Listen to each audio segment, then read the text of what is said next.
નિસહાય માનવ કલ્યાણ સંઘ અને શ્રી હરિ સેવા ટ્રસ્ટના સંયુક્ત ઉપક્રમે આજે નિરાધાર અને વિકલાંગ ભાઈઓ અને બહેનોને અનાજની કીટનું અને ભોજનનું વિતરણ કરવામાં આવ્યું હતું.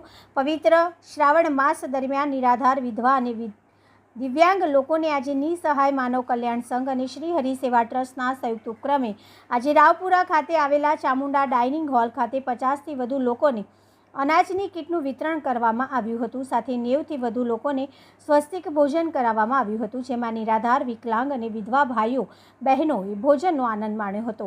વધુમાં નિસહાય માનવ કલ્યાણ સંઘના ડૉક્ટર સલીમ વોરાએ જણાવ્યું હતું કે આજે નિસહાય માનવ કલ્યાણ સંઘ અને શ્રી હરિસેવાના સંયુક્ત ઉપક્રમે દાતાઓની મદદથી અહીંયા સરકારી પ્રેસ પાસે ખાદીગ્રામ ચામુંડા ડાઇનિંગમાં સમાજ દ્વારા લંચ અને કઠોળની કીટની વ્યવસ્થા કરવામાં આવી છે.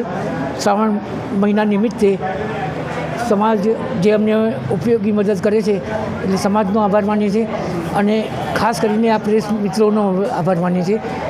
દરેક કાર્યમાં અમારા સહયોગી બને છે અને સમાજ સુધી અમારી વાત પહોંચાડે છે, એટલે આ કાર્ય સફળ બને છે. આભાર. કેટલા લોકોને કીટ આપવામાં આવી છે? લગભગ 60 લોકોને અને સહાયકો સાથે 90 વ્યક્તિઓને જમાડવાના છે. શું નામ? ડૉક્ટર સલીમ વોરા.